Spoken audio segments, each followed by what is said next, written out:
The moon, one of humankind's greatest obsessions, the source of macabre legends, and a symbol that we as a species can do things we believe to be impossible for thousands of years. There may be nothing new under the sun, but there is still much to be learned about the dark side of the moon.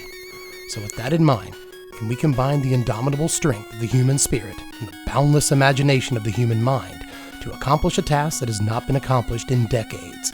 Can we create a brand new archetype of Magic the Gathering deck by hybridizing two types that have nothing to do with each other?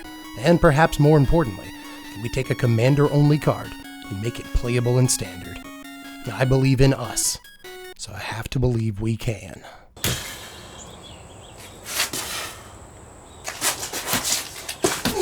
Oh, hi! Hi, Wizards. Didn't see you there. You know, I was trying to come up with a good metaphor, a clever one, for how building this deck made me feel, but in the end, I just decided to go caveman literal and come out here and start hitting a wall. So if you'll excuse me.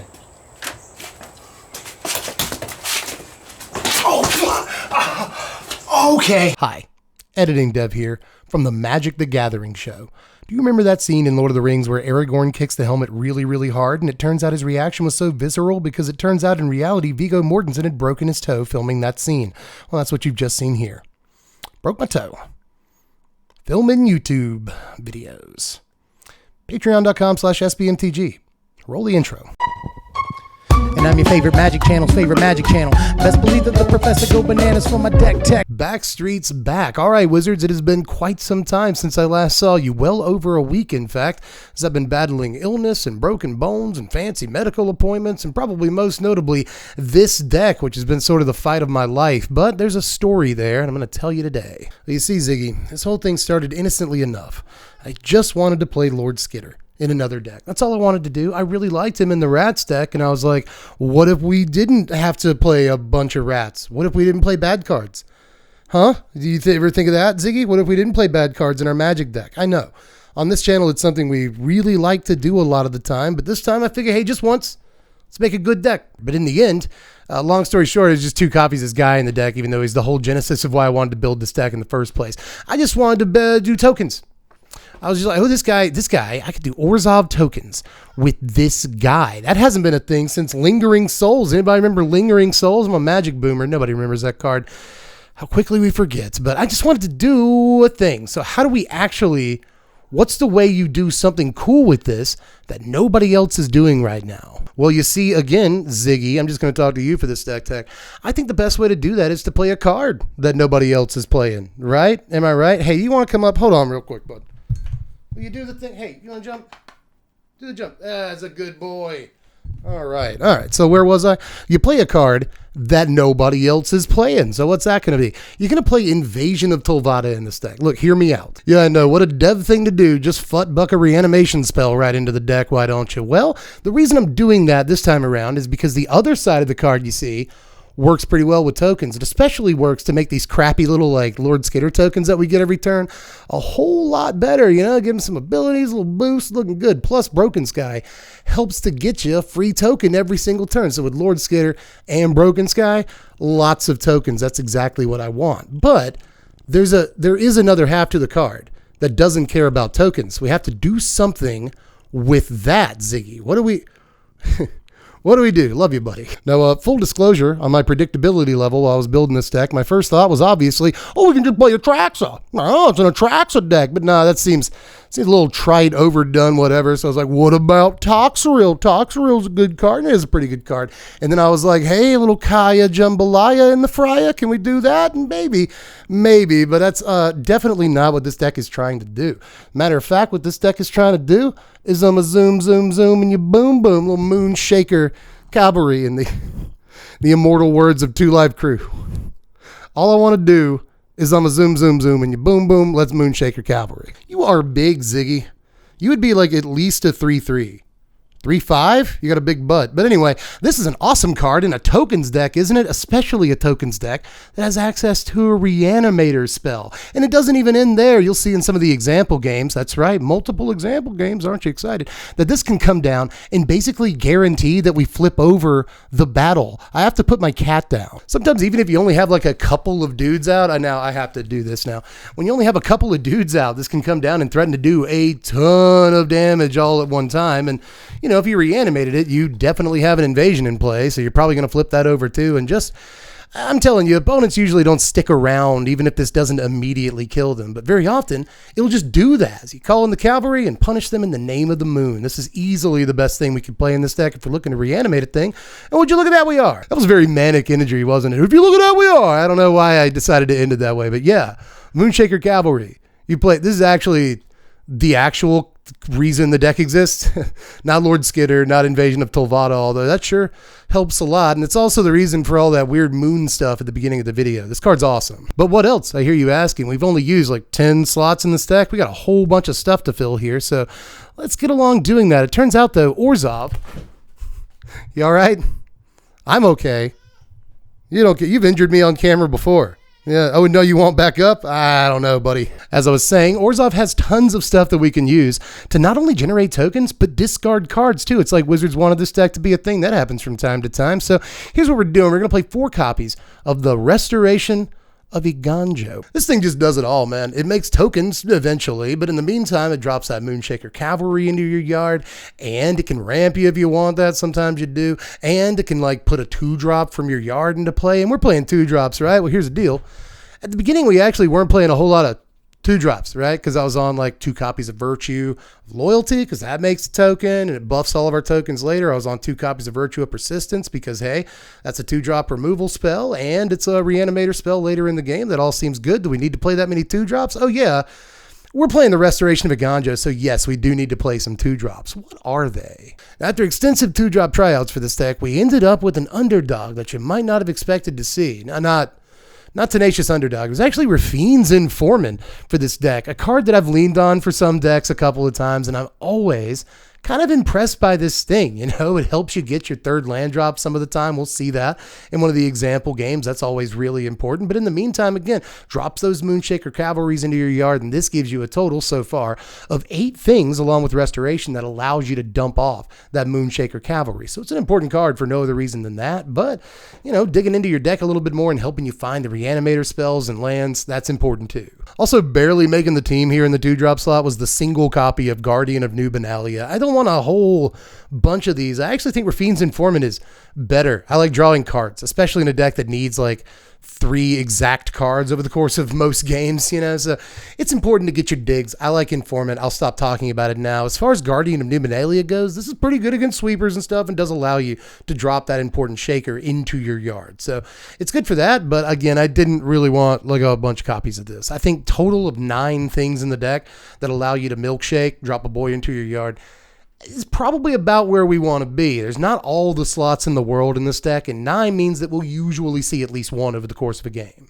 Now, I wanted to play 1 more 2-drop creature, and it turned out that filling this slot was really difficult. I just really didn't know what I wanted to do because I had like 50 choices. But in the end, the card that impressed me the most while I was messing around with different stuff was Resolute Reinforcements pretty easily. You know, against some decks in the early game, this can allow us to just like chump block and stuff like that. Against other decks, you know, we play it at instant speed. Against control, we can get an attacking. Like all that stuff is good. It's a very versatile card. It's also nice to be able to like sacrifice or block with the Resolute Reinforcements against certain effects and stuff like that, and then reanimate it later with Virtue of Persistence. That's a cool thing to be able to do. Plus, along with Virtue of Loyalty and a couple of other cards in our deck, this allows us to play relatively instant speed in the early game, and I like that. But most importantly, it's just a thing that makes 2 guys, so that by the time you get that like turn 5 Moonshaker Cavalry, you actually have enough dudes on the table to win the game right then and there. We just want to build board presence, and Resolute Reinforcements is really good at that. I'm also on 4 Wedding Announcement, as you might suspect, right? It's tokens deck. Maybe we should play 4 Wedding Announcement. Maybe we should actually bring this down to 3.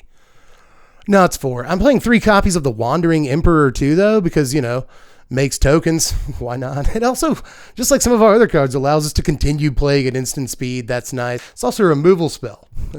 Haven't seen too many of those so far in the main deck, have we? Just a Virtue of Persistence, that's about it. We've also got 2 Go for the Throat in the main deck. I should let you know that, because Go for the Throat is just a really good Magic card. We are going to play a couple of copies of that at least, but we're also playing Wandering Emperor, so we don't die. It's good to not... Pretty good to not die. Here are the lands, 24 of them. Maybe there should be 25, just letting you know. But 24 has worked for me a great deal, especially with restorations, helping us get land drops, blah, blah, blah. One way or the other, there are 20 white sources in this thing, and we still manage 16 black sources. That's not too shabby, you know. Takanuma's in there too. Kind of another Reanimator spell, but not quite. But late in the game, you can fire it off at the end of your opponent's turn, put that Moonshaker in your hand if you have the mana to play it.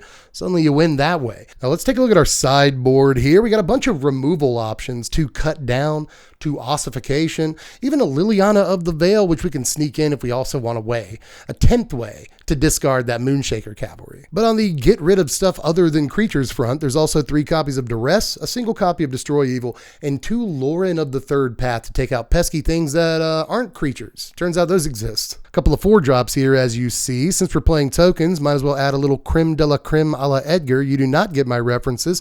Charm Groom is really good in a tokens deck. About done on that one. There's also a single copy of Sheoldred. That's a $65 card. Hey, bro, you know that card's $65? Cuz it's $65? You serious, bro? It's a $65 card, cuz? It's a $65 card. That card is $65. You're right, everybody. It is $65. That is way too much, and it's also somewhat unnecessary. It's mostly in here against mono red and to have another thing to reanimate against certain things. It's always nice to have the option to get back a Sheoldred, right? But you don't necessarily have to play this card. You can get creative, you can do all kinds of stuff, or you just play another Destroy Evil. It's up to you. But to bring it all home here in the end, I could not resist some Kaya Jambalaya. I had to have it in my tummy. So 1 copy of this, because it absolutely wrecks decks once it comes down, especially control decks and stuff like that. Wanted the option. Same thing with Toxrill. Just wanted the option against, this time, aggro decks, to be able to slap this thing down and just ask if they can see. They probably do. But, ooh, what a tech it has already been. Yes, I'm gearing up for coffee break. You remember coffee breaks? It's been so long. Let's take one right now, because I'm a little bit tired. And I need to sit down by the fire, put my feet up, and have a little coffee break. This week on the coffee break, we'll be talking about the Esper branch of this deck, which definitely exists, and is probably better than the deck I presented to you. For instance, a card like Kaito Shizuki could easily fit into this deck in the place of Restoration of Iganjo were you to go Esper. This is a planeswalker that not only creates tokens, but allows you to dump cards into your yard. You do the math. Esper builds of this deck could also try out a 1 or 2 of Invasion of Amonkhet. Not only is this another Reanimator spell, but it actually puts a token into play to benefit from your Broken Sky. I should also bring up that Rafine is a card that exists, and a very powerful one at that. Not only is this good in a Reanimator deck because it can drop big bombs into your yard, but it's good in a tokens deck as well, because you'll be attacking with so many creatures, the connive triggers might get out of control. That is all for the coffee break this week, and we hope you enjoyed yourself. Now back to Dev with the power rankings and the example games. Power rankings, everybody! A final score of 68.5. Almost.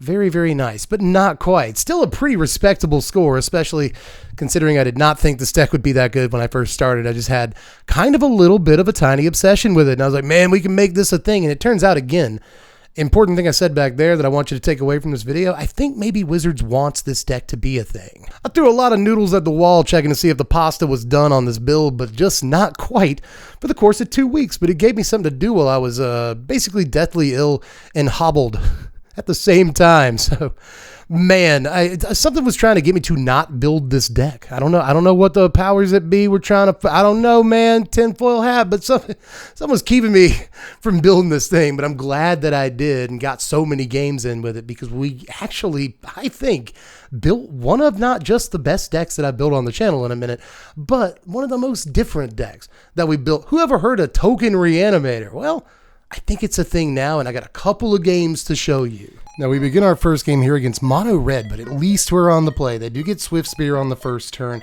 but that's cool. Second turn, we can play Rafine's Informant and drop one of these 2 Moonshaker Cavalries that Arena started us off with. But in this deck, we don't mind that so much. Opponent plays Felden second turn. We can trade our Rafine's Informant with that. We don't mind too much, and we really don't mind that they get cards either. On our next turn, we're just going to run out Informant number 2, and maybe see what we can do with that. Drop this other Moonshaker Cavalry in the yard. Sounds like a pretty good idea. So what does opponent do on their turn? They go ahead and drop his bloodthirsty adversary. That's fine. We can just keep trading Rafine's Informants with creatures, and we feel pretty good about that. Our life total is still a fairly high 18 as the opponent plays yet another Monastery Swiftspear on the second main. We're just going to hold up because we have a lot of options at instant speed this turn. Opponent plays Phoenix Chick, which is a great target for this Wandering Emperor. We know we're going to take a huge shot in the mouth if we donate all of our mana to this card and just take out a Phoenix Chick with it, but we're okay with that. We're basically at our starting life total. We can take a huge chunk, and we do. We end up going down to 13 because opponent has Lightning Strike. Then they end the festivities, which puts us at 12, takes out our Wandering Emperor. We give them a nice for that. Third, Rafine's Informant comes down. We can start dropping lands now, and we can still hold up for their turn because we got a couple of instant speed cards. Opponent plays the last card in their hand. It's their second Sekinzen, comes in with everything. We know they can't pump the Swiftspears, so we just Virtue of Loyalty, block, take out these Swiftspears, leaves us with a creature.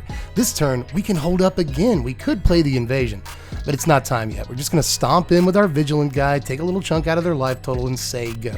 We're going to let them Voldar and Epicure us off the top of their library, and then we can Resolute Reinforcements at the end of their turn. That puts a fair number of creatures on the board, so we can Invasion of Tolvada, get this Sailor Moon down, all the scouts get this big boost, we can come face except for one of them, which comes for the Invasion of Tolvada. That's going to flip it over, we get Broken Sky, gives us a token, our guys have lifelink, opponent doesn't really want to stick around to figure out what's up after that.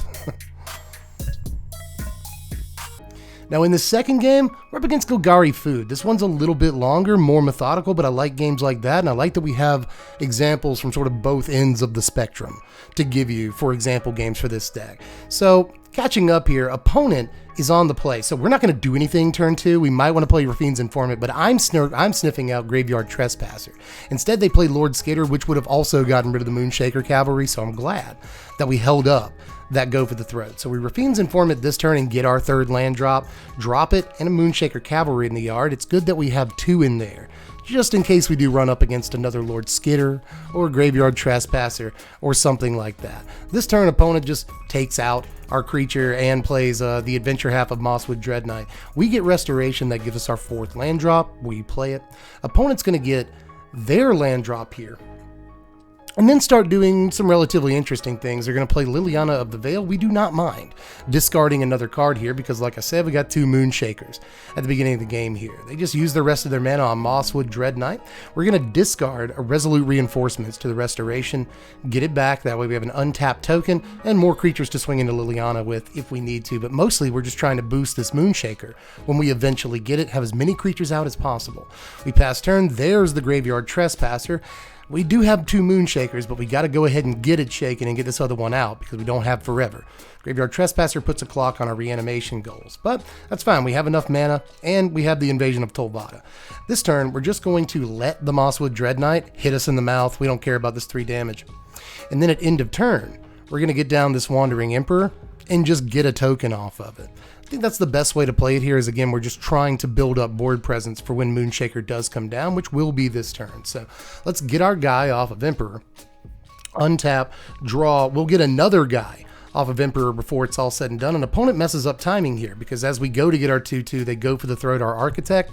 They probably would have rather go for the throat at our Moonshaker, but we'll see if that makes that big of a difference, right? We get our Moonshaker down, we attack into Liliana and the Invasion, and again, opponent does not want to stick around for the aftermath here. Good game, opponents. That is it for our first deck tech, back from what feels like a way too long little forced break there, but I promise it won't be that long until my next video. As a matter of fact, I really need to start pumping them out here so that my November AdSense is actually worth something. You get paid for your AdSense the month after the month that it is. So I got to start getting some October videos out so I actually have some money to spend on Christmas. And maybe I should really have planned ahead on that, but I didn't mean to get sick, you know what I mean? But anyway, I'm talking to myself at this point. I'm going to be pumping out videos and still trying to like make sure the quality is good. So, you know, just subscribe if you haven't done it yet. Make sure you're here for all the videos. And of course, you can check us out on Twitch. We will be playing Magic this week at some point, probably Saturday night, something like that. Be playing a little Magic over there for Standard. You're going to have some fun. Maybe we'll actually play that Esper Reanimator tokens deck. We might be able to put something together, but one way or the other, we'll have some fun over there. Join the squad on Twitch, and of course, you can support us on Patreon if you want to, you know, reward the fact that I almost died.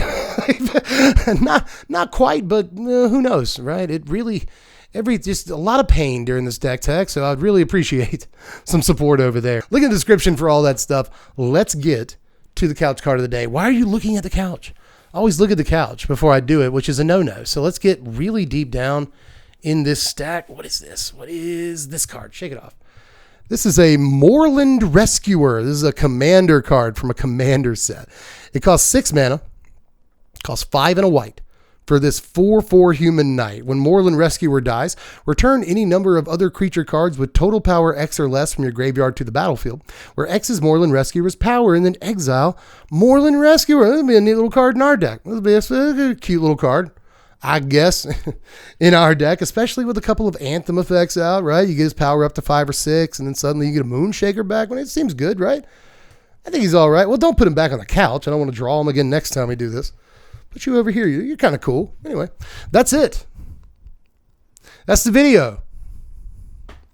Just let me know how you felt about it down there in the comments. I guess I still have stuff to say. Let me know how you felt about all this down there in the comments section. If you get a chance to get in games with the deck, let me know how you did. All that stuff's important. But for now, I'm going to start editing this video so I can finally show it to you guys. I am Dev from The Place. Thanks for watching, Wizards. Spread love and be kind.